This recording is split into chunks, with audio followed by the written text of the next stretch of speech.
எல்லாருக்கும் வணக்கம். வேதத்திலிருந்து வசனங்களை பார்க்கலாம். மத்தேயு 28ஆம் அதிகாரம். மத்தேயு 28ஆம் அதிகாரம் 1ஆம் வசனத்திலிருந்து நான் வாசிக்கிறேன். மத்தேயு 28ஆம் அதிகாரம் 1ஆம் வசனத்திலிருந்து. நீங்கள் கண்டுபிடித்து விட்டீர்கள் என்றால் நான் வாசிக்கிறேன். ஓய்வு நாள் முடிந்து வாரத்தின் முதலாம் நாள் விடிந்து வருகையில் மகதலேனா மரியாளும் மற்ற மரியாளும் கல்லறையை பார்க்க வந்தார்கள். அப்பொழுது பூமி மிகவும் அதிரும்படி கர்த்தருடைய தூதன் வானத்திலிருந்து இறங்கி வந்து வானத்திலிருந்த கல்லை புரட்டித் தள்ளி அதன் மேல் உட்கார்ந்திருந்தான். அவனுடைய ரூபம் மின்னலைப் போலவும் அவனுடைய வஸ்திரம் உறைந்த மழையைப் போலவும் வெண்மையாகவும் இருந்தது.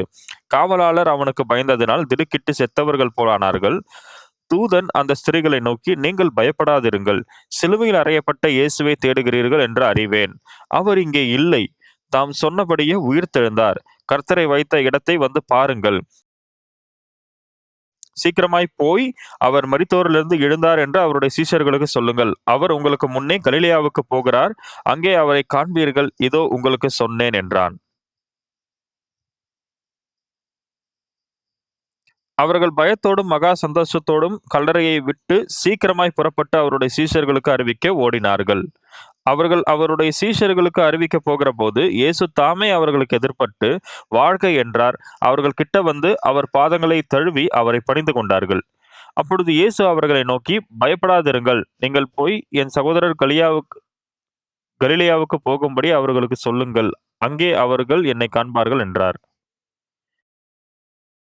இந்த வார்த்தைகள் இயேசு சிலுவையில் அறையப்பட்டு உயிர்த்தெழுந்ததற்கு பிறகு சொன்ன வார்த்தைகள். வேதத்தை நாம் பார்க்கும் பொழுது பல்வேறு தேவனுடைய கிரியைகள் இருக்கிறது. தேவன் மனிதர் கிடையாது. அவர் நம்முடைய கற்பனைக்கு மீறி கிரியை செய்கிறவராக இருக்கிறார். நாம் தேவன் மீது நம்பிக்கை வைக்கும்போது, தேவன் மீது விசுவாசம் வைக்கும் பொழுது, நம்முடைய கற்பனைக்கு மீறி செயல்படுகிறவராக தேவன் இருக்கிறார். அவர் மரணத்திலிருந்து உயிர்த்தெழுந்தது மாத்திரமல்லாமல், நம்முடைய வாழ்க்கையில் வருகிற எந்த ஒரு பிரச்சனையாக இருந்தாலும், அவர் பல்வேறு அற்புதங்களை நம்முடைய வாழ்வில் செய்கிறார். நாம் ஞாயிறுகளில் ஆராதனைகளுக்கு வருகிறோம், ஜெபிக்கிறோம். இதை நாம் தற்செயலாய் செய்யாமல், நாம் ஜீவனுள்ள தேவனோடு இருக்கிறோம். ஜீவனுள்ள தேவனோடு சேர்ந்து நாம் ஆராதனை செய்கிறோம். நாம் அவரை நம்புகிறோம். நாம் அவர் தேவை என்று சொல்லுகிறோம். ஆரம்பத்தில் நாம் பார்க்கும் பொழுது, இதில் எந்த அர்த்தமும் இல்லை.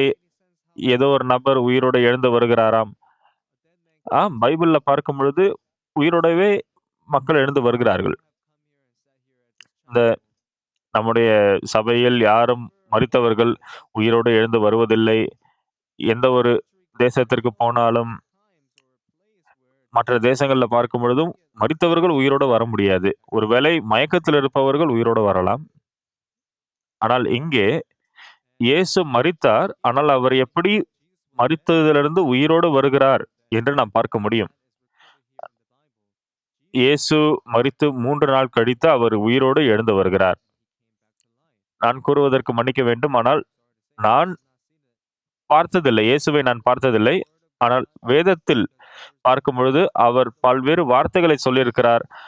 அவர் உயிர்த்தெழுந்தார் என்பது உண்மை. அது ஒரு நிச்சயமான உண்மை. இப்போது இயேசுவை பின்பற்றினவர்கள் மிகவும் சோகமாக இருந்தார்கள். அவர் மரித்து விட்டார் என்று சோகமாக இருந்தார்கள். ஆனால் ஆச்சரியமான விஷயம் என்னவென்றால், இது தேவனுடைய வார்த்தை. தேவனுடைய வார்த்தை, நாம் விசுவாசிக்கிற அந்த தேவனுடைய வார்த்தை. அவருக்கு மரித்தோரிலிருந்து உயிர்த்தெழக்கூடிய அந்த ஒரு வல்லமை மாத்திரம் கிடையாது. அவர் சர்வ வல்லமையுள்ள தேவன். அதனால் எந்த ஒரு விஷயமாக இருந்தாலும் அதனை நிறைவேற்றக்கூடிய அ பலம் அவருக்கு இருக்கிறது. நிச்சயமாக நம்முடைய வாழ்வில் பல்வேறு விஷயங்களை நாம் அனுபவிக்கக்கூடும். சில மக்கள் அப்படிப்பட்ட விஷயங்களை அனுபவித்திருக்க மாட்டார்கள். என்னுடைய வாழ்க்கையில் நான் இயேசுவை நம்பி வாழும் பொழுது, நான் மரி மரித்ததிலிருந்து மக்கள் உயிரோடு வந்து பார்த்ததில்லை. ஆனால் சில நேரம் என்னுடைய மனித ரீதியான விஷயங்கள் மூலமாக இது சாத்தியமில்லை என்று பார்த்தாலும், அது தேவனால் சாத்தியம். ஏனென்றால், இயேசு இந்த பூமியில் இருந்தார். அவர் பரலோகத்திற்கு ஏறி சென்றாலும் நம்முடைய இருதயங்களில் அவர் இருக்கிறார். அவரை நோக்கி நாம் ஜெபிக்கும் பொழுது, நேரத்திற்கு நேரம் நாம் மனித ரீதியாக சாத்தியமில்லாத விஷயங்களை பார்க்கும் பொழுது, அந்த விஷயம் நடைபெறவில்லை என்றால், நீங்கள் இயேசுவை நம்ப முடியாது. நீங்கள் முகத்திற்கு முகம் உங்களுடைய வாழ்க்கையில் நீங்கள் இயேசுவை பார்க்கவில்லை என்றாலும், பல்வேறு இயேசுவை பார்க்கிறார்கள். அவர்கள் இயேசுவினிடத்திலிருந்து கிருபை பெறுகிறார்கள். என்னுடைய மகன், அவன் எப்படி இந்த மாதிரி ஆனான் என்றால், அது வெறும் தேவனுடைய கிருபையினால் மாத்திரம்தான். அவர் என்னுடைய ஜெபத்தை கேட்டிருக்கிறார். நாம் தேவனை பார்க்க முடியவில்லை என்றாலும், அவர் கிரியை செய்கிறவராகவே இருக்கிறார். ஏன் பல்வேறு மக்கள் இன்றைக்கு சபைக்கு வருகிறார்கள். இயேசு சிலுவையில் மரித்தார்.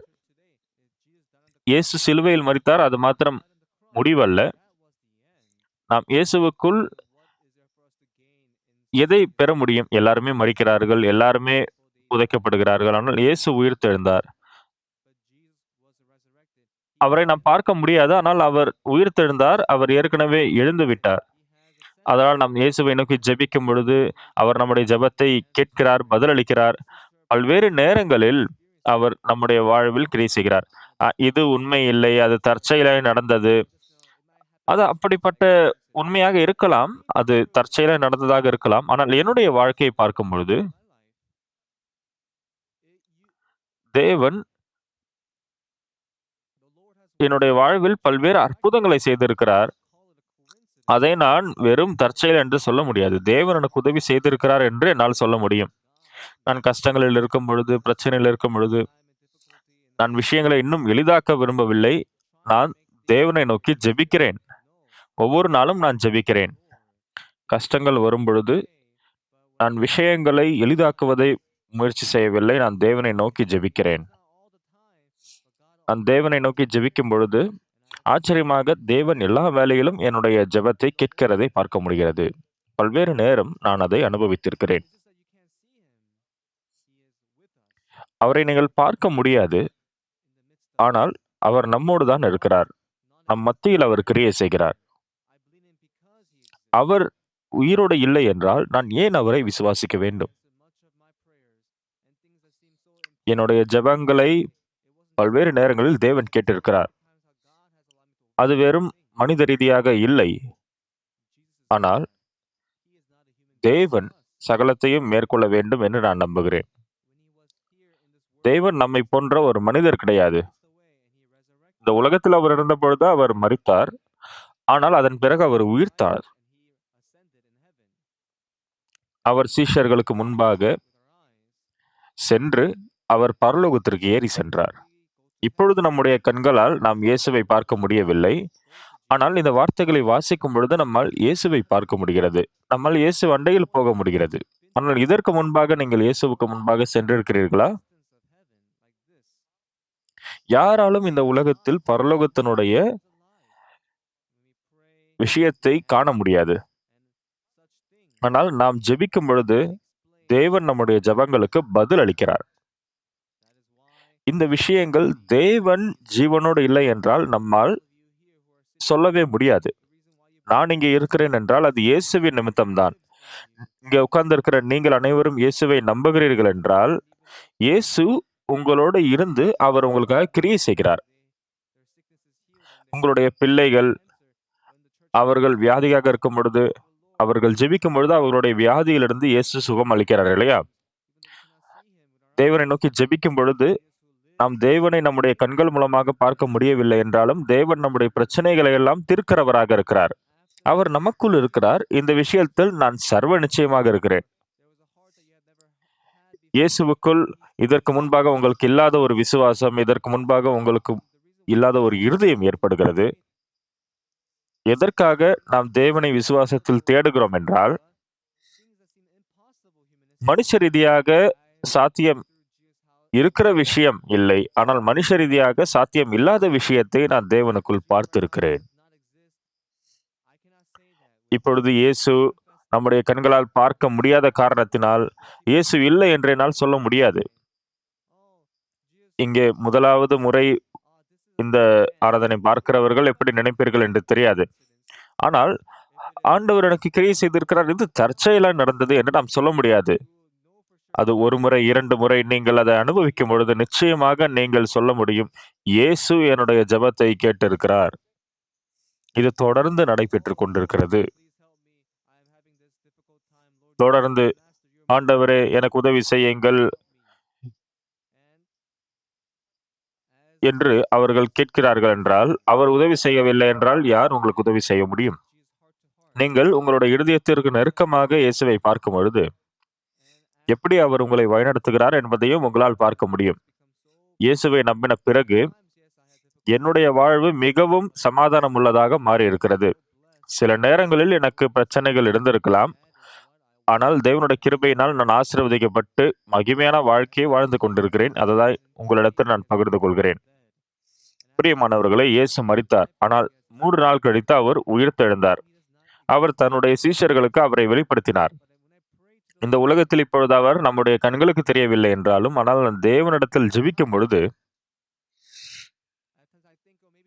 அவர் பல்வேறு நேரங்களில் நான் யோசிக்கிறேன், அவர் என்னுடைய ஜெபத்தை கேட்பதில்லை, என்னுடைய ஜெபத்திற்கு பதிலளிக்கவில்லை. ஆனால் அவர் தேவன் என்பதனால் தான் நான் அவரை நோக்கி ஜெபிக்கிறேன். நான் வியாதிப்பட்டிருக்கும் பொழுது, பல்வேறு வியாதிப்பட்ட மக்களுக்கும் நான் ஜெபித்திருக்கிறேன். நான் வியாதிப்பட்டவர்களுக்காக ஜெபிக்கும் பொழுது, அவர்கள் சுகமளிக்கப்படுவதை நான் பார்க்கிறேன். அவர்கள் குணமாவது ஏதோ தற்செயலா நடந்தது இல்லை. தேவன் ஜீவனோடு இருந்த நம்முடைய ஜெபங்களுக்கு பதிலளிக்கிறார்.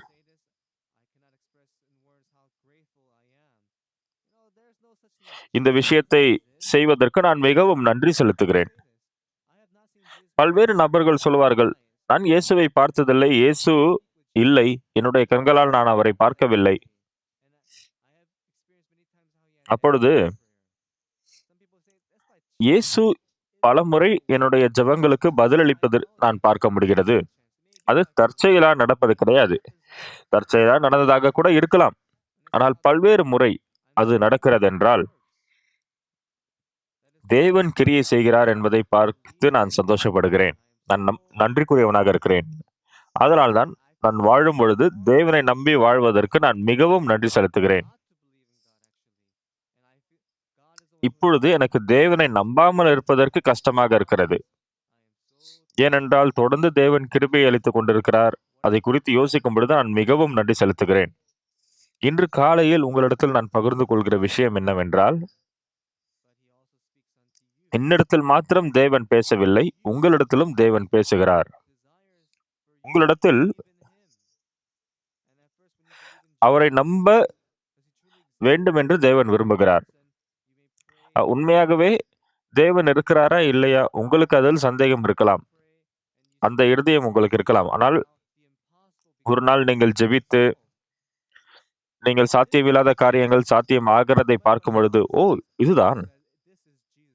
வேறு யார் என்ன சொன்னாலும், ஆனால் இது இயேசு சொல்கிற விஷயம். வேற யாராலும் இயேசுவை தவிர்த்து இப்படி சொல்ல முடியாது. அந்த வகையில் தான் உங்களுடைய விசுவாசம் இயேசுவுக்குள் வளர்கிறது. நாம் எந்த ஒரு விஷயத்தை கடந்து வந்தாலும், இதற்கு முன்பாக நம்முடைய சொந்த வழிகளில் நாம் செல்வதை பார்க்கிலும், இயேசுவை முதலாவது நாம் நம்ப வேண்டும். நீங்கள் இயேசுவை நம்புவதற்கு நீங்கள் வேறு எந்த இடத்திற்கும் போக தேவையில்லை. நீங்கள் உங்களுடைய இருதயத்தில் இயேசுவை சந்திக்க முடியும்.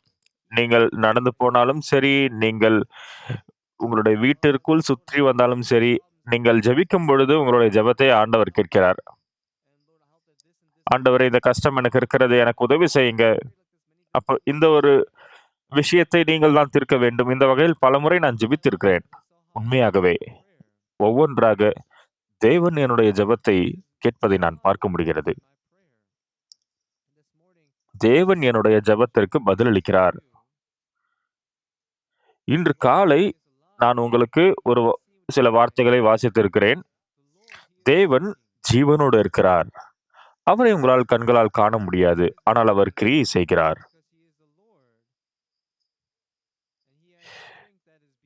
அவரை நாம் காண முடியாதா?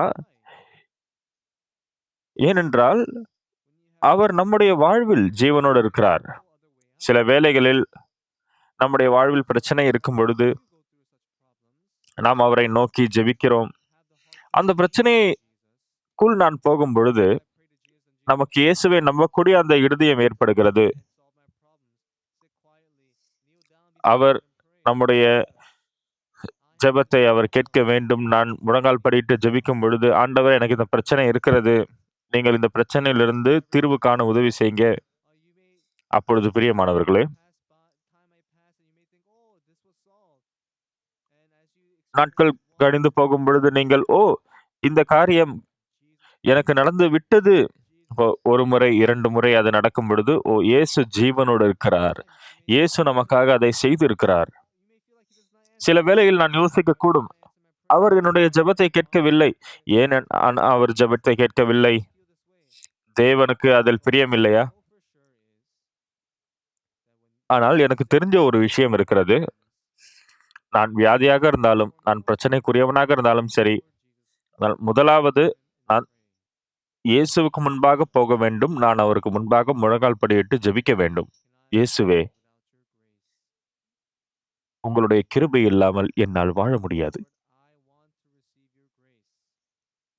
தேவனே, நான் உம்முடைய கிருபையை பெற்றுக்கொள்ள வேண்டும். தேவனே, நீங்கள் தான் சர்வ வல்லமையுள்ள தேவன். எனக்காக சகலத்தையும் செய்யக்கூடிய தேவன். தேவனே, எனக்கு நீங்கள் விசுவாசத்தை தாங்க. இந்த பிரச்சனையை எனக்கு தீர்ப்பதற்கு நீங்க உதவி செய்ய வேண்டும். நான் உங்களோடு நெருக்கமாக இருக்க விரும்புகிறேன்." இந்த வகையில் நீங்கள் தேவனோடு உரையாடும் பொழுது, அவர் உங்களுடைய ஜெபத்தை கேட்கிறவராக இருக்கிறார். உங்களுக்காக அவர் கிரியை செய்கிறவராக இருக்கிறார். பல்வேறு மக்கள் இப்படி சொல்லுவார்கள், "ஏதோ தற்செயலாய் நடந்த விஷயம் தான்." அது அவர்கள் சொல்கிறதைப் போல தற்செயலாய் நடந்த விஷயமாக இருக்கலாம். ஆனால் தற்செயல் என்று நாம் சொல்வது கூட, அது பரிபூரணமாக பரிபூரணமாக ஆண்டவர் மாத்திரமே, அதாவது வேற எந்த ஒரு காரணமும் இல்லாமல் இயேசு மாத்திரமே அதை ஏற்படுத்தினதாக நம்மால் பார்க்க முடிகிறது. அந்த வகையில் நாம் இயேசுவை நம்ப வேண்டும். நான் வியாதிப்படும் பொழுது, "ஐயோ! நான் வியாதிப்பட்டு விட்டேனே! என்ன செய்வது? ஐயோ! அவர் வியாதிப்பட்டு விட்டாரே! என்ன செய்வது?" இப்பொழுது மருத்துவமனைக்கு போவதை பார்க்கிலும் சரியான வழி என்ன? முதலாவது ஜெபிக்க வேண்டும். என்னுடைய வாழ்வில் ஒவ்வொரு வினாடிகளிலும் நான் சந்தர்ப்பங்களை சந்திக்கும் பொழுது, என்னுடைய மகள் மற்றும் என்னுடைய மகன் அவர்கள் வளரும் பொழுது பல்வேறு கஷ்டங்கள் வந்திருக்கிறது. ஆனால் அந்த காலங்களில் என்னுடைய சொந்த மனுஷரீகமான செயல்களில் நான் ஈடுபட்டதுண்டு. சில வேளைகளில் நான் அவர்களை அரவணைப்பேன், அவர்களை நான் பார்த்துக் கொள்ளுவேன். ஆனால் தேவனை நோக்கி ஜெபிக்கும் பொழுது, தேவன் எப்படி என்னுடைய ஜெபத்தை கேட்கிறார் என்பதை பார்க்க முடிகிறது. 1 முறை நான், 2 முறை நான் அதனை அனுபவிக்கும் பொழுது, அது அந்த தற்செயல் என்பதை தாண்டி இருக்கிறதை தான் பார்க்க முடிகிறது. தேவன் கிரியை செய்கிறதை பார்க்க முடிகிறது. அதை பல்வேறு முறை நான் அனுபவித்திருக்கிறேன். பல்வேறு நேரங்களில் மக்கள் யோசிப்பார்கள், "ஓ! இந்த நபரினுடைய இருதயத்தை நீங்கள் திறக்க வேண்டும். இந்த நபரினுடைய அந்த நபருடைய இருதயத்தை நீங்கள் திறக்க வேண்டும். அவருடைய இருதயத்தை நீங்கள் புதுப்பிக்க வேண்டும்." நான் அதை பார்க்கும் பொழுது, நானும் கூட அந்த வகையில் ஜெபிக்கிறேன். அந்த வகையில் தேவன் பல்வேறு நேரங்களில் கிரியை செய்வதை என்னால் பார்க்க முடிகிறது. நீங்கள் இயேசுவை பார்க்கும் பொழுது, தெளிவாக உங்களால் காண முடியாவிட்டாலும், "ஓ! இது சாத்தியமில்லாத விஷயம். ஆனால் தேவனே, நீங்கள் எனக்கு கிரியை செய்ய வேண்டும். நீங்கள் கிரியை செய்தால் இது ஆகும்." என்று நீங்கள் தேவனை நோக்கி ஜெபித்து, தேவன் உங்களுடைய ஜெபத்தை கேட்டால் நீங்கள் என்ன சொல்வீர்கள்? "தேவனே, உமக்கு நன்றி. என்னுடைய ஜெபத்தை நீங்கள் கேட்டிருக்கிறீர்கள். உமக்கு நன்றி. இதை தான் நீங்கள் செய்திருக்கிறீர்கள்" என்று நான் நம்ப முடியும். இப்பொழுது பல்வேறு நேரங்களில் நாம் நன்றிக்குரியவர்களாக இருக்க முடியும். நாம் நம்முடைய நண்பர்கள் மற்றும் உறவினர்கள், அவர்களுடன் நாம் உரையாடும் பொழுது, நீங்கள் இயேசுவினோடு ஒரு வெறுமனே ஒரு உரையாடல் செய்கிறீர்கள் என்று இல்லை. நீங்கள் தேவனை நோக்கி ஜெபிக்கிறீர்கள். அப்பொழுது தேவன் உங்களிடத்தில் பேசி, "நான் உனக்கு உதவி செய்கிறேன்" என்று அவர் உங்களுக்கு பதிலளித்தால், நன்றாக இருக்கும். ஆனால் அப்படி நாம் எதிர்பார்க்க முடியாது. தேவனுடைய சத்தத்தை நாம் கேட்க முடியாது. ஆனால் நீங்கள் அனுபவிக்க முடியும். நீங்கள் தேவனை நோக்கி ஜெபித்து, நீங்கள் தேவன் உங்களுக்கு கிரியை செய்வதை அனுபவிக்க முடியும். அப்பொழுது நீங்கள் பார்க்க முடியும். ஓ! தேவன் என்னோடு இருக்கிறார். அந்த இருதயத்தை தான் நீங்கள் வைத்துக் கொள்ள முடியும். பிரியமானவர்களே, தேவன் நம்மோடு இருக்கிறார். அதை நீங்கள் விசுவாசிக்கிறீர்களா? நீங்கள் விசுவாசிக்கிறீர்களா? ஆம்.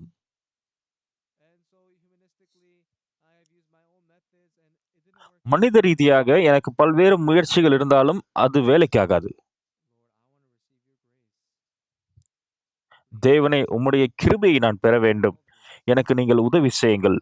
இந்த விஷயத்தை நீங்கள் தீர்த்தருளுங்க.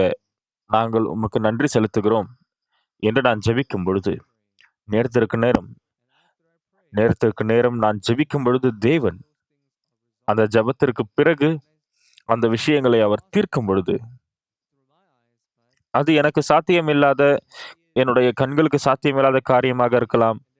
ஆனால் அந்த காரியங்கள் தீர்க்கப்படுவதை என்னால் பார்க்க முடிகிறது. அதை 1 முறை, 2 முறை என்று நான் அனுபவிக்கும் பொழுது, நான் எதை உணர்கிறேன்? ஓ! தேவன் என்னோடு இருக்கிறார். தேவன் எனக்கு கிரியை செய்கிறார். அவர் எனக்காகவே கிரியை செய்கிறார். என்னுடைய ஜெபங்களை அவர் கேட்கிறார். அந்த விசுவாசத்தை நீங்கள் உங்களுடைய இருதயத்தில் காண முடியும். அதைத்தான் நாம் இயேசுவை நம்புவது என்று கூறுகிறோம். நீங்கள் அவரை காண முடியாமல் இருக்கலாம். அவரோடு நேருக்கு நேர் பேச முடியாமல் இருக்கலாம். அவர் உங்களுடைய ஜெபத்தை கேட்கிறாரா, இல்லையா என்ற ஒரு எண்ணம் உங்களுக்கு இருக்கலாம். ஆனால் நீங்கள் நம்பும் பொழுது, நீங்கள் அவரை நோக்கி ஜெபிக்கும் பொழுது, அவர் சர்வ வல்லமையுள்ள தேவனாக இருக்கிறார். அவர் உங்களுடைய ஜெபத்தை கேட்கிறவராக இருக்கிறார். பல்வேறு மக்கள் கூறுவார்கள், தேவன் உதவி செய்வாரா? அவர் அந்த நபருக்கு மாத்திரம் தான் உதவி செய்வாரா? தேவன் பிஸியாக இருந்தாலும் சரி, ஆனால் உங்களுடைய ஜெபத்தை அவர் கேட்காமல் இருப்பதில்லை. தேவன் எல்லா நேரத்திலும் உங்களுடைய ஜெபத்தை கேட்டு, அதற்கேத்த மாதிரி அவர் கிரியை செய்கிறார். நாம் இயேசுவை நம்ப வேண்டும். இயேசுவை நாம் நம்ப வேண்டும் என்றால், இந்த நேரத்திற்கு மாத்திரம் அல்ல. நம்முடைய வாழ்வை நாம் வாழும் பொழுது, நாம் படுகிற கஷ்டங்கள் மற்றும் நாம் போகிற கஷ்டமான பாதை, நாம் அந்த நேரத்தில் இயேசுவோடு நெருக்கமாக இருக்கும் பொழுது, அந்த பிரச்சனைகள் மற்றும் போராட்டங்கள், இவைகள் அப்படியே பிரச்சனையாக மாத்திரம் முடியாது. தேவன் அதனை தீர்க்கிறதை பார்க்க முடியும். நான் இயேசுவை நேருக்கு நேர் பார்க்கவில்லை என்றாலும், இயேசுவினுடைய வார்த்தையை நம்மால் பார்க்க முடிகிறது. அதை நம்மால் கேட்க முடிகிறது. என்னுடைய சிந்தையில் எந்த ஒரு சந்தேகமும் கிடையாது. இயேசு எனக்காக கிரியை செய்கிறார். இதைதான் நான் விசுவாசம் என்று சொல்லுகிறேன். இயேசு கிரியை செய்கிறார். உங்களுடைய ஜெபங்களை கேட்கிறார். அது உங்களுக்கு மிகவும் நன்றிக்குரிய காரியமாக இருக்கிறது. மத்தேயு 28ஆம் அதிகாரத்தை நாம் வாசித்திருக்கிறோம். 1ஆம் வசனம். ஓய்வு நாள் முடிந்து வாரத்தின் 1ஆம் நாள் விடிந்து வருகையில் மகதலேனா மரியாளும் மற்ற மரியாளும் கல்லறையை பார்க்க வந்தார்கள்.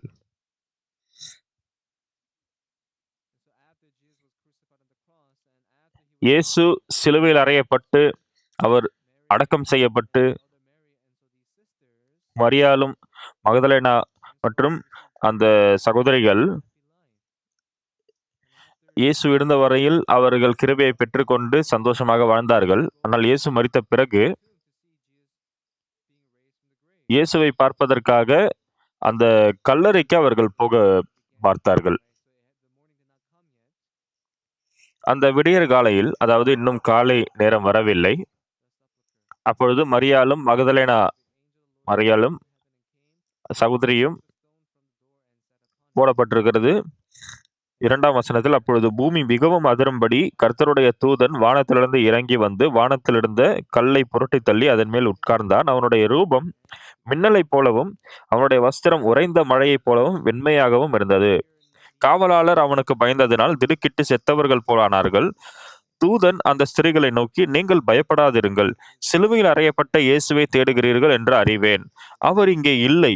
தாம் சொன்னபடியே உயிர்த்தெழுந்தார். கர்த்தரை வைத்த இடத்தை வந்து பாருங்கள்.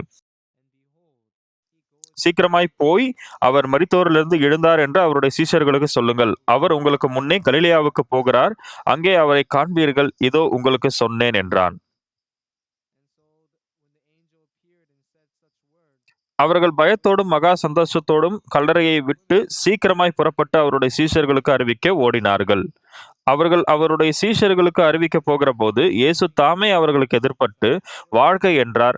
அவர்கள் கிட்ட வந்து அவர் பாதங்களை தழுவி அவரை பணிந்து கொண்டார்கள். அப்பொழுது இயேசு அவர்களை நோக்கி, பயப்படாதிருங்கள். நீங்கள் போய் என் சகோதரர் கலிலேயாவுக்கு போகும்படி அவர்களுக்கு சொல்லுங்கள். அங்கே அவர்கள் என்னை காண்பார்கள் என்றார். அவர்கள் போய் பார்க்கும் பொழுது அவருடைய சீஷர்களுக்கு அறிவிக்க போகிற பொழுது இயேசு தாமே அவர்களுக்கு எதிர்ப்பட்டு வாழ்க என்றார். அவர்கள் கிட்ட வந்து அவர் பாதங்களை கழுவி அவரை பணிந்து கொண்டார்கள். இயேசுவினுடைய அந்த உயிர்த்தெழுதலை மறைப்பதற்காக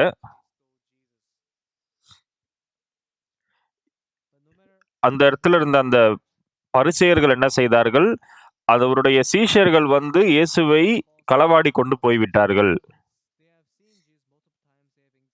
அப்பொழுது சீஷர்கள் பார்த்தது தவறான இயேசுவினுடைய சாயலையா? இல்லை. பல்வேறு முறை இயேசு உயிர்த்தெழுந்த பிறகு அவருடைய சாயலை அவருடைய சீஷர்கள் பார்த்திருக்கிறார்கள். நாம் இயேசுவை தொட வேண்டும், நாம் இயேசுவோடு பேச வேண்டும் என்றால்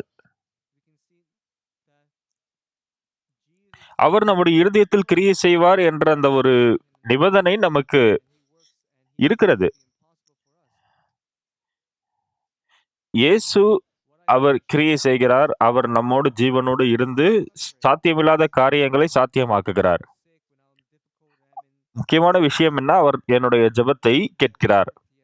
நான் வியாதியில் இருக்கும் பொழுது, கஷ்டத்தில் இருக்கும் பொழுது, தேவனை நோக்கி ஜெபிக்கும் பொழுது அவர் எனக்கு கிரியை செய்திருக்கிறார். என்னை அவர் விடுவித்திருக்கிறார். அதிலிருந்து இந்த சபையினுடைய போதகராக உங்கள் அனைவருக்காகவும் நான் செய்யக்கூடிய விஷயம் என்ன?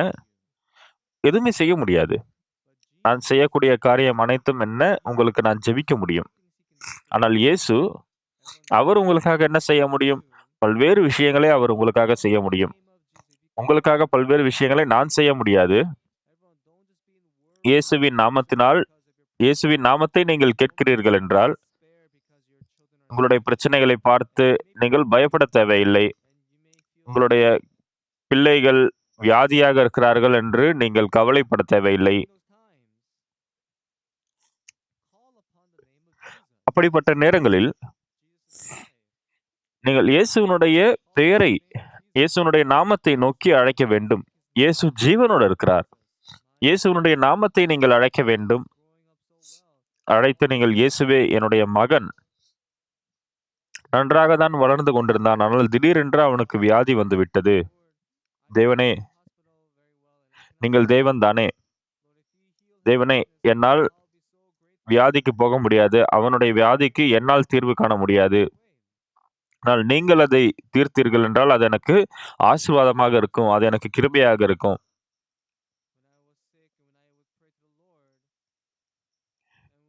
நான் வியாதியாக இருந்த பொழுது, நான் தேவனிடத்தில் ஜெபித்த பொழுது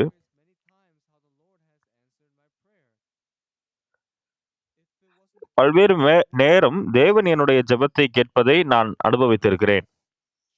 அந்த விஷயம் இல்லை என்றால் நான் ஏன் இயேசுவை நம்ப வேண்டும்? இயேசு நிச்சயமாக ஜீவனோடு இருக்கிறார். ஜீவனோடு இருந்து நமக்குள் அவர் கிரியை செய்கிறார். ஆதலால் நம்முடைய ஆவிக்குரிய வாழ்க்கையை நான் வாழும் பொழுது நம்முடைய பிள்ளைகளுடைய எதிர்காலங்கள் கூட அதற்காக நாம் ஜெபிக்கும் பொழுது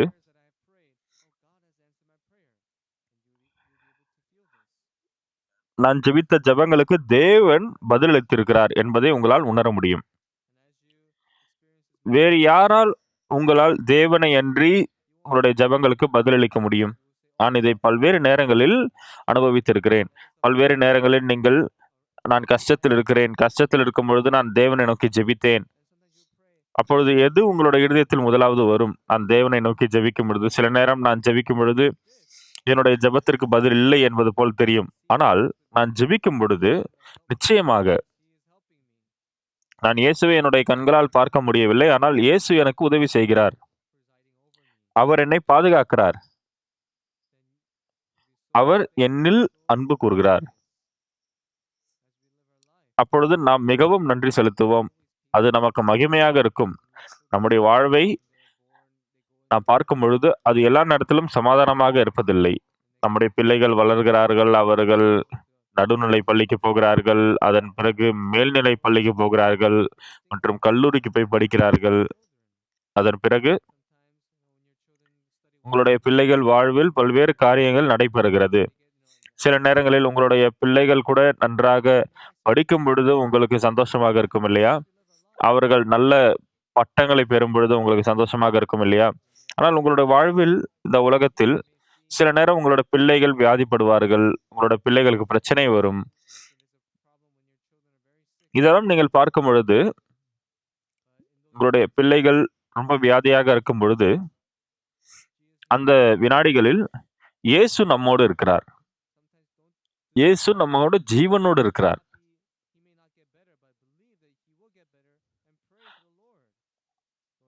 அவர் அந்த பிள்ளை உங்களுடைய பிள்ளை குணமாவாரா இல்லையா என்று நீங்கள் சந்தேகப்பட வேண்டாம். ஆனால் நீங்கள் விசுவாசிக்க வேண்டும். விசுவாசித்து, ஆண்டவரே, என்னுடைய பிள்ளையை நீங்கள் குணப்படுத்தி அருளுங்க என்று நீங்கள் சொல்ல வேண்டும். சரிதானே? நீங்கள் என்னை நீங்கள் எடுத்துக்கொள்ளுங்கள், என்னுடைய பிள்ளையை நீங்கள் எடுத்துக்கொள்ள வேண்டாம் என்று நீங்கள் சொல்ல தேவையில்லை. நீங்களும் உயிரோடு இருக்க வேண்டும். உங்களுடைய பிள்ளையும் உயிரோடு இருக்க வேண்டும். நீங்கள் உங்களுடைய வாழ்க்கையை எடுத்துக்கொள்ள வேண்டும். என்னுடைய பிள்ளைக்கு பதிலாக என்னுடைய வாழ்க்கையை எடுத்துக்கொள்ள வேண்டும் என்று நீங்கள் சொல்ல தேவையில்லை. நான் உயிரோடு இருக்க வேண்டும் என்றால், என்னுடைய மகன் சந்தோஷமாக இருக்கிறதை பார்த்து நான் சந்தோஷமாக இருக்க வேண்டும். நான் அவனை வளர்க்க முடியும். என்னுடைய மகனுக்கு அவனுடைய தாயார் தான் ரொம்ப சிறப்பான மற்றும் முக்கியமான நபர். அதனால்தான்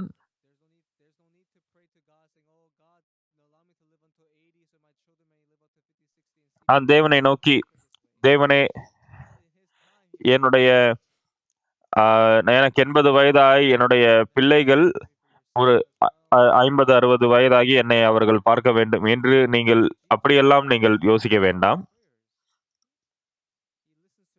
இயேசு நம்மோடு இருக்கிறார். நம்முடைய ஜெபங்களுக்கு அவர் பதில் அளிக்கிறார். உங்களுடைய ஜெபங்களை அவர் கேட்கிறார். அது மிகவும் ஆச்சரியமான விஷயம். ஆரம்பத்தில் நீங்கள் யோசிக்கலாம், இது தற்செயலாய் நடந்தது. ஆனால் நீங்கள் விசுவாசிக்க வேண்டும். ஆச்சரியமாக, நீங்கள் நன்றாக ஜெபித்தீர்களோ இல்லையோ, அது ஒரு பொருட்டில்லை. உங்களுக்கு இருதயம் இருக்கிற வரைக்கும் தேவன் உங்களுடைய இருதயத்தை காண்கிறவராக இருக்கிறார். உங்களுடைய இருதயத்திற்கு ஏற்று அவர் பதிலளிக்கிறார். நீங்கள் தேவனை நோக்கி ஜெபிக்கும் பொழுது, தேவனுக்கு நெருங்கி போகும் பொழுது, நீங்கள் தேவனோடு உரையாடுவதில் உங்களால் திருப்திப்பட முடியும். நீங்கள் உங்களுடைய பிள்ளைகளை வளர்க்கும் பொழுது, உங்களுடைய பிள்ளை நடந்து போக முடியாமல் இருக்கலாம். அவன் அழுவாமல் இருக்கலாம். அவன் எழுந்து போகாமல் இருக்கலாம். 10, 20 வயதான பிறகு 20 வருஷங்கள் கடந்து போய்விடும். அதன் பிறகு இந்த உலகத்தில் இருக்கிற பல்வேறு விஷயங்கள் உங்களுடைய பிள்ளைகளுக்கு ஏற்படலாம். சில நேரம் விபத்து ஏற்படலாம். இல்லை வியாதிகள் ஏற்படலாம். அந்தந்த நேரங்களில் நாம் நம்முடைய பிள்ளைகளை தேவன் பாதுகாப்பதற்காக ஜெபிப்பதற்கு கற்றுக்கொண்டோம் என்றால் நலமாக இருக்கும். உங்களுடைய பிள்ளைகள் வியாதிப்படும் பொழுது அதற்கு நீங்கள் மருந்து கொடுத்தால் நல்லதுதான். ஆண்டவரே, ஆனால் அதற்கு பதிலாக, ஆண்டவரே, இந்த என்னுடைய பிள்ளையினிடத்திலிருந்து அந்த வியாதியை நீக்கி அருளுங்க. அந்த கிருமியை நீங்கள் நீக்கி அருளுங்க. அப்பொழுது தேவனை நோக்கி நீங்கள் ஜெபிக்கும் பொழுது தேவன் அதற்குரிய அந்த சுகத்தை அந்த நேரத்தில் உங்களுடைய பிள்ளைக்கு தர முடியும். தேவன் கிரியை செய்வதை உங்களால பார்க்க முடியும். பிரியமானவர்களே, ஒவ்வொரு நாளும் நேரம் நமக்கு கடந்து செல்கிறது. ஆனால் சூழ்நிலைகள் நமக்கு வேறு வேறு விதமாக இருக்கிறது. கடந்த நாள் நான் ஆரோக்கியமாக இருந்தாலும், ஆனால் அதன் பிறகு நான் வியாதிப்படுவேன். சில நேரம் நான் வியாதிப்பட்டவனாக இருப்பேன். ஆனால் நான் அதன் பிறகு நன்றாக மாறுவேன். இந்த வகையில் அது மாறிக்கொண்டே இருக்கிறது. நாம் கவனமாக இருக்க வேண்டியது அவசியம். ஆனால் மிகவும் முக்கியமான விஷயம் என்னவென்றால், நம்மை கையில் ஏந்திக் கொண்டிருக்கிற தேவனுடைய கரம்.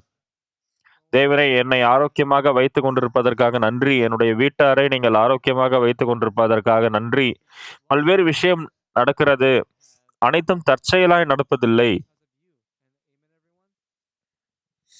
தேவன் நம்மோடு இருப்பதனால்தான் நாம் வெற்றிக்குரியவர்களாக இருக்கிறோம். ஆமென்.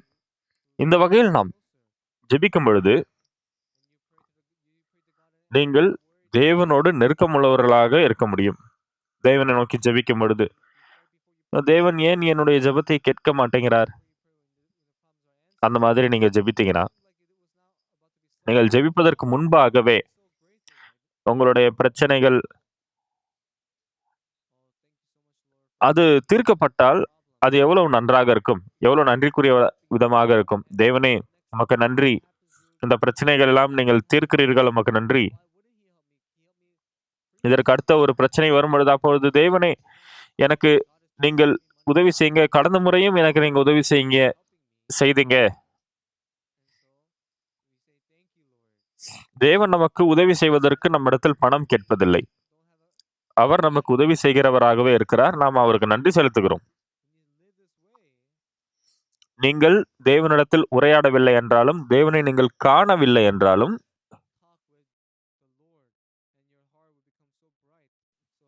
ஆனால் நீங்கள் இருதயம் தேவனோடு பேச முடியும். அப்பொழுது உங்களுடைய இருதயம் மிகவும் பிரகாசமாக ஆக முடியும். நான் இளம் வயதாக இருந்த பொழுதே, எனக்கு பல்வேறு நேரம் தேவனை சார்ந்திருக்க, தேவனை அனுபவித்த நேரங்கள் உண்டு. நான் சபைக்கு போயிருந்தேன்.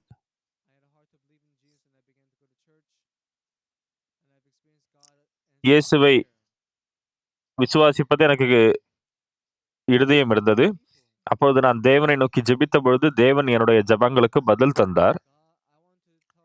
எல்லாருக்கும் நான் ஒவ்வொருவரையும் தேவனை விசுவாசிக்கும்படியாக உற்சாகப்படுத்த விரும்புகிறேன். நீங்கள் தேவனை நம்ப வேண்டும் என்று உங்களுக்கு எந்த ஒரு பிரமாணமும் கிடையாது. நீங்கள் நரகத்தை போவதை விட தேவனை நம்பி பரலோகத்திற்கு போவதே மேலானது இல்லையா? நீங்கள் வேதத்தை பார்க்கும் பொழுது, ஓ, இதுதான் வேதம் சொல்லுகிறது. சில வேளைகளில் நீங்கள் தேவனுக்கு அர்ப்பணிக்க முடியும் உங்களுடைய வாழ்வை சுவிசேஷத்தை அறிவிப்பதற்காக. நீங்கள் தேவனிடத்திலிருந்து வருகிற அந்த பலனின் மூலமாக நீங்கள் வாழ முடியும். இயேசுவுக்குள் உங்களுடைய என்னுடைய வயது அதிகமாகிவிட்டது.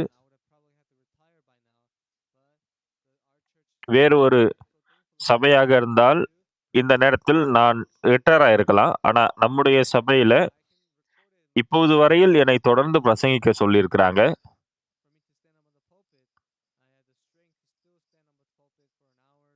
நான் என்னுடைய அறைக்குள் இருந்து அப்படியே ஓய்வெடுக்கக்கூடிய மனிதனாக இருந்தாலும், ஆனால் இந்த இடத்தில் நின்று, இந்த மேடையில் நின்று உங்கள் அனைவரையும் பார்ப்பதற்கு நான் மிகவும் நன்றி செலுத்துகிறேன்.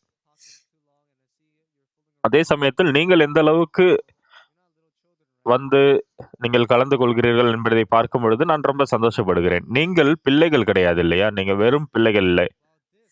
நீங்கள் தேவனுக்கு முன்பாக நன்றி செலுத்தக்கூடியவர்களாக இருக்கிறீர்கள். தேவன் எனக்கு உதவி செய்திருக்கிறார். அதை பல்வேறு நேரம் என்னுடைய வாழ்வில் நான் அனுபவித்திருக்கிறேன். என்னுடைய சரீரம் வியாதிப்பட்டிருந்தாலும், மற்ற நிறைய சூழ்நிலைகள் இருந்தாலும், ஆனால் தேவன் எனக்கு உதவி செய்திருக்கிறார். என்னுடைய வியாதி நீங்க என்னை சுகமாக்கி இருக்கிறார். எனக்கு வயதாகிக் கொண்டிருக்கிறது. எனக்கு வியாதி வந்தாலும் சரி, ஆனால் நான் நன்றிக்குரியவனாக இருக்கிறேன். இன்றைய காலங்களில் இளம் நபர்கள், நான் இளம் நபர்களோடு சேர்ந்து நான் பந்து விளையாடுகிறேன். நான் உடற்பயிற்சி செய்கிறேன். விளையாடுவது ரொம்ப எனக்கு சந்தோஷத்தை குடுக்கிறது. நான் வாலிபால் விளையாடுவேன் அவங்களோட. நான் அவர்களோட சேர்ந்து அந்த பந்து விளையாடும் பொழுது, சில நேரம் 30 நிமிடங்கள் மற்றும் 1 மணி நேரமாக விளையாடும் பொழுது, அது எனக்கு நல்ல ஒரு உணர்வை தருகிறது. என்னுடைய உடலை மேம்படுத்துகிறதாக இருக்கிறது. இந்த உலகத்தில் நீங்கள் வாழும் பொழுது, வாழும் காலம் வரைக்கும், சில நேரங்களில் மக்கள் 100 வருடங்கள் வரைக்கும் வாழ்கிறார்கள். எப்படி 100 வருடங்கள் வரைக்கும் வாழ்கிறார்கள்? சில பேர் 90 வயது வரையில் வாழ்கிறார்கள். சில பேர் 70 வயது வரை வாழ்கிறார்கள். 80 வயது வரையில். சில நபர்கள் இந்த அளவுக்கு வாழ்ந்தாலே, "ஓ! உங்களுக்கு வயது அதிகமாகிவிட்டது." நெறைய பேர் சொல்லுவாங்க, "ஓ! போதகர் பார்க் அவர்களை பார்த்தே நான் ரொம்ப சோர்வாயிட்டேன்." தேவன் என்னுடைய வாழ்வை நடத்துகிற வரைக்கும் நான் நீண்ட காலம் வாழ முடியும். தேவன் உங்களுடைய வாழ்வை வழிநடத்தினார். நாம் தேவனோடே சேர்ந்து நாம் வாழ்கிறோம். வெறும் கவலை மாத்திரமே நீங்கள், "ஆண்டவரே எனக்கு கவலையாக இருக்கிறது."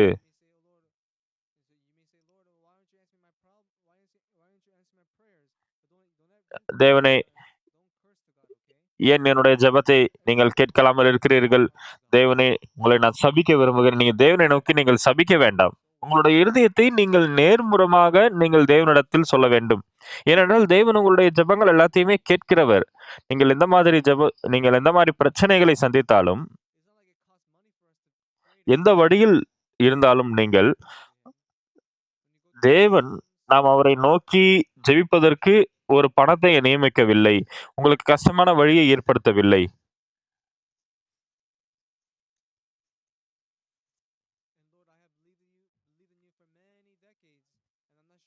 தேவனே, நான் பல்வேறு காலம் உம்மை நம்பியிருக்கிறேன்.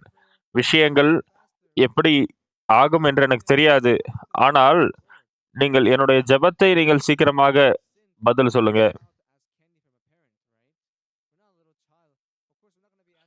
அப்போ நீங்க தேவனிடத்திலே நீங்க கேட்கலாம்.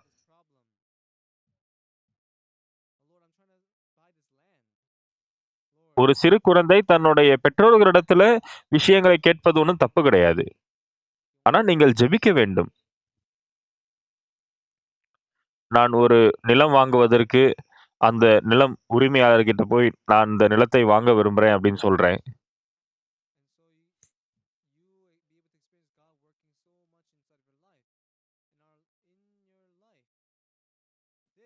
உங்களுடைய வாழ்வில் தேவன் அதிகமாய் கிரியை செய்வதை நீங்கள் அனுபவித்தீர்கள் என்றால், எந்த ஒரு சந்தேகமும் இல்லாமல், இந்த விஷயம் தேவனால் ஆனது. அது யாராக இருந்தாலும், அது அவர்களுக்கு சாத்தியம் இல்லாமல் இருக்கலாம். ஆனால், அதை தேவன் சாத்தியமாக மாற்றுகிறார்.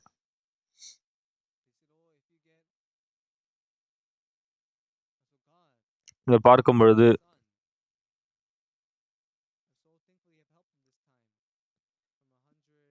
தேவன் தேவனை பொறுத்தவரையில என்னுடைய குமாரனுக்கு நான் உதவி செய்வதில் நான் மிகவும் மகிழ்ச்சி அடைகிறேன் என்று அவர் யோசிக்கிறார். இப்பொழுது என்னுடைய மகன்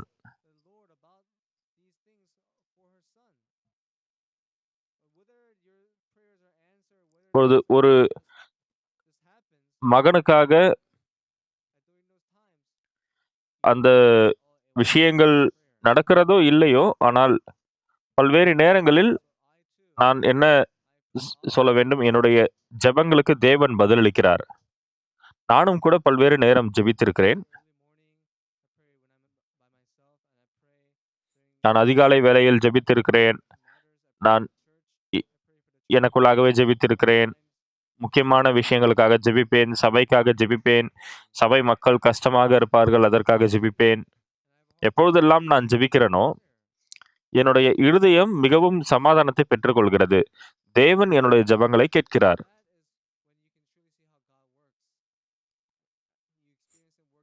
ஆதலால், அந்த வகையில் தான் தேவன் கிரியை செய்வதை உங்களால் பார்க்க முடியும். ஒரு முறை அவர் கிரியை செய்வதை, 2 முறை, 3 முறை, 5 முறை நீங்கள் அவர் உங்களுக்கு உதவி செய்வதை அனுபவிக்கும் பொழுது, தேவன் என்னுடைய ஜெபத்திற்கு பதிலளிக்கிறார். பொது மற்ற விஷயங்களிலும் இந்த பிரச்சனைகளை தீர்ப்பதற்கு தேவன் உதவி செய்வார். அந்த விஷயம் தான் உங்களுடைய இருதயத்தில் ஏற்படும். "ஓ! இது ரொம்ப கஷ்டமாக இருக்கு." அந்த ஜெபத்திற்கு ஆண்டவர் செவி கொடுத்தார் என்றால், அது ஒரு பிரச்சனை இல்லை. நீங்கள் உங்களுடைய மனைவியோடு, கணவரோடு ஜெபிக்கும் பொழுது, நீங்க உங்களோட பிள்ளைகளிடத்துல சொல்லும் பொழுதும், "ஓ! உன்னுடைய அப்பாவுக்காக நீ ஜெபிக்கணும்." உங்களுடைய ஜெபங்கள் பதில் பெறும் பொழுது, நீங்கள் உங்களோட பிள்ளைகளுக்கு ஐஸ்கிரீம் நீங்க வாங்கி குடுத்து, உன்னுடைய "நீ ஜெபிச்ச இல்லையா? அன்னைக்கு இந்த பிரச்சனை தீர்ந்துருச்சு. மகனே, நீ எனக்காக ஜெபித்த. அன்னைக்கு நீ அப்பாவுக்காக ஜெபித்த. இது எல்லாமே வந்து எனக்கு நல்லா சரியாயிடுச்சு. நான் ஜெபிச்சேன். ஆனா, நீ எனக்காக ஜெபிச்ச."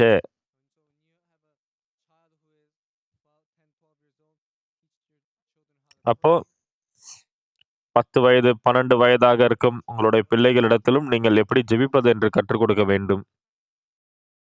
நீங்கள் எதை கடந்து வந்தாலும், நீங்கள் எதை சந்தித்தாலும், ஆனால் உங்களை பார்த்துக் கொள்வதற்கு இயேசு இருக்கிறார். இயேசு அந்த பிரச்சனையை சமாளிக்க இருக்கிறார் என்றால், அது எவ்வளவு சமாதானத்துக்குரியதாக இருக்கும். உங்களுடைய வாழ்வு இப்பொழுது வரையில் இந்த உலகத்திற்கு நெருக்கமாக இருந்திருக்கலாம்.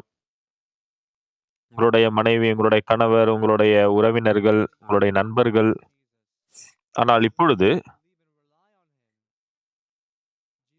இயேசுவை உங்களுடைய முதலாவது நண்பராக நீங்கள் தேர்ந்தெடுத்து, அவரை நீங்கள் சார்ந்து இருந்தீர்கள் என்றால், அவர் உங்களுடைய தகப்பனை விட, உங்களுடைய தாயாரை விட, உங்களுடைய உறவினர்களை விட வித்தியாசமானவர். ஏனென்றால் அவருக்கு வல்லமை இருக்கிறது.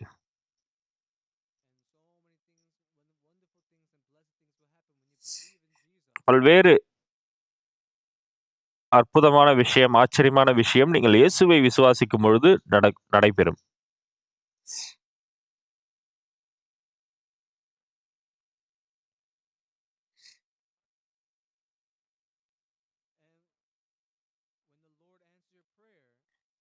அதன் பிறகு உங்களுடைய ஜெபங்களுக்கு தேவன் பதிலளிக்கும் பொழுது, "ஓ! நான் இந்த விஷயத்திற்காக, அந்த விஷயத்திற்காக நான் ஜெபித்தேன்." உங்களுடைய பிள்ளைகளுக்கு எப்படி ஜெபிப்பது என்று நீங்கள் கற்றுக் கொடுக்க வேண்டும். அப்பொழுது அவர்களுக்கும் கஷ்டம் ஏற்படும் பொழுது, அவர்களுக்கும் தேவை இருக்கும் பொழுது, "தேவனே, என்னுடைய முட்டி பிரச்சனையாக இருக்கிறது. நீங்கள் அதில் எனக்கு க விடுதலை தர வேண்டும்." சின்ன ஜெபமாக இருந்தாலும் ஆனால், அந்த நேரத்தில் நீங்கள் தேவனை சார்ந்து கொள்ளும் பொழுது, தேவனை நினைவு கூரும் பொழுது, தேவனை அண்டிக் கொள்ளும் பொழுது, அந்த இருதயம் உங்களுக்கு வரும் பொழுது, அது வந்து உங்களுக்கு எந்த பணத்தையும் கேட்கப் போவதில்லை. நீங்கள் ஜெபம் இலவசமாக நீங்கள் ஜெபம் செய்யலாம். இப்ப நான் ஆப்பிள் வேண்டும் என்றால் பணம் கொடுக்க வேண்டும். சாக்லேட் வேண்டும் என்றால் பணம் கொடுக்க வேண்டும். ஆனால் தேவனிடத்தில் நீங்க போவதற்கு நீங்கள் பணம் எல்லாம் கொடுக்க தேவையில்லை.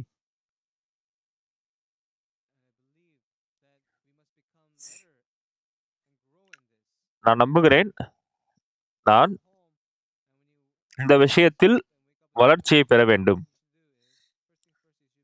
நான் வீட்டிற்கு போய் தூங்கி, நான் எழுந்திருக்கும் பொழுது நான் என்ன செய்ய வேண்டும்? தேவனை நோக்கி ஜெபிக்க வேண்டும். ஆண்டவரே, கடந்த இரவு நான் நன்றாக தூங்கினேன். இப்பொழுது நான் என்ன செய்யப் போகிறேன் என்று எனக்கு தெரியாது. ஆனால் நீங்கள் வழிநடத்த வேண்டும். அப்போது நிச்சயமாக தேவன் உங்களுக்கு கிரியை செய்வதை, சகாயம் செய்வதை பார்க்க முடியும். இப்போ தேவன் இல்லை என்றால், எப்படி நம்முடைய ஜெபங்கள் கேட்கப்பட முடியும்? நான் பல்வேறு முறை ஜெபங்கள் கேட்கப்படுவதை பார்த்திருக்கிறேன். அதை நான் பார்க்கவில்லை என்றால், நான் இதை உங்களிடத்தில் பகிர்ந்து கொள்ள வேண்டிய அவசியம் இல்லை. என்னுடைய தகப்பனார் 70 வயதாக அவருக்கு இருந்தபொழுது மரித்துப் போனார். என்னுடைய தகப்பனார் அவருடைய நண்பர்களை அவருக்கு ரொம்ப பிடிக்கும்.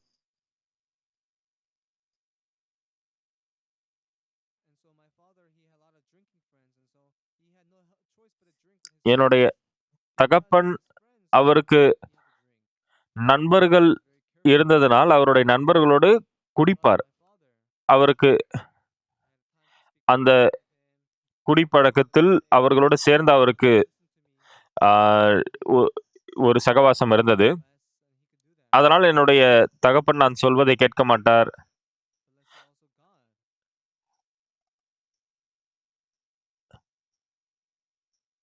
இப்போது உதாரணத்திற்கு தேவன்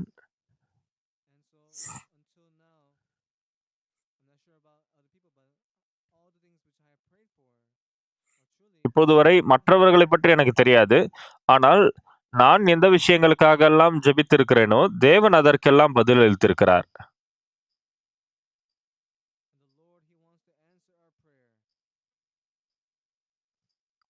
தேவன் நம்முடைய ஜெபங்களுக்கு பதிலளிக்க விரும்புகிறார். மற்றும் என்னுடைய ஜெபங்கள் கேட்கப்படவில்லை என்றால், நான் தேவனை நோக்கி ஜெபிக்க மாட்டேன். 1 முறை, 2 முறை, 10 முறை என்னுடைய ஜெபம் கேட்கவில்லை என்றால், அ நான் ஜெபிக்க மாட்டேன். ஆனால் நீங்கள் ஜெபிக்கும் பொழுது, அந்த விஷயங்கள் உங்களுடைய வாழ்வில் நடைபெறும் பொழுது, அப்பொழுது தேவனிடத்தில் நான் என்ன சொல்லுவேன்? என்னை நீங்கள் ஆசீர்வதித்ததற்காக உமக்கு நன்றி. தொடர்ந்து நீங்கள் இந்த வகையில் வழிநடத்துங்க அப்படின்னு நீங்க ஜெபிக்கும் பொழுது, தேவன் உங்களுக்கு உதவி செய்வார். அந்த வகையில நான் வீட்டிற்கு போகும்பொழுது, என்னுடைய மகன் வீட்டில் இருக்கும் பொழுது,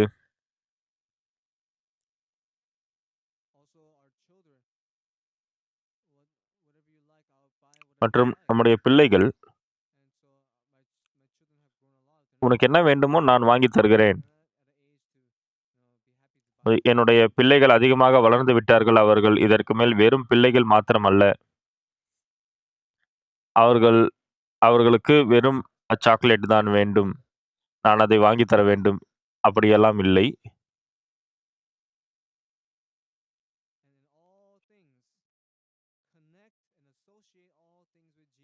எல்லா விஷயத்திலும்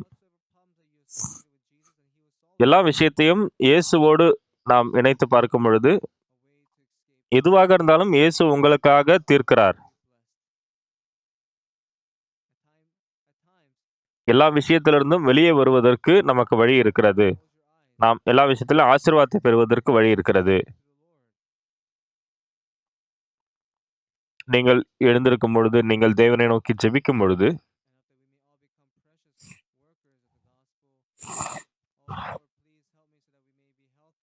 நான் நம்புகிறேன் நீங்கள் அனைவரும் சுவிசேஷத்திற்குரிய விசேஷமான வேலையாட்களாகி, தேவனே, என்னுடைய கணவருக்கும் எனக்கும் இடையே கருத்து வேறுபாடுகள் இருக்கிறது. ஆனால் நாங்கள் ஒருவருக்கொருவர் கீழ்ப்படிந்திருக்க, நாங்கள் ஒரு மனதோடு இருக்க நீங்க உதவி செய்யுங்க. நாமும் கூட தம்பதியாக இருக்கும் பொழுது நமக்கு சில வாக்குவாதங்கள் ஏற்படுகிறது இல்லையா?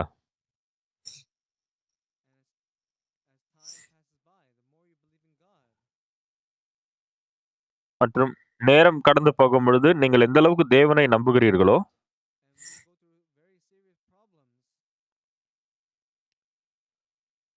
நீங்கள் பல்வேறு தீவிரமான பிரச்சனைகளை தாண்டி போகும் பொழுது,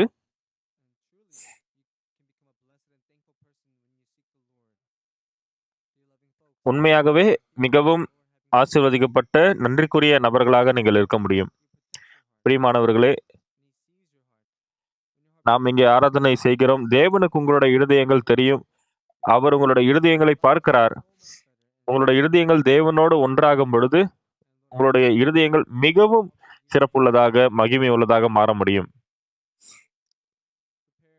அப்பொழுது நான் நம்புகிறேன்,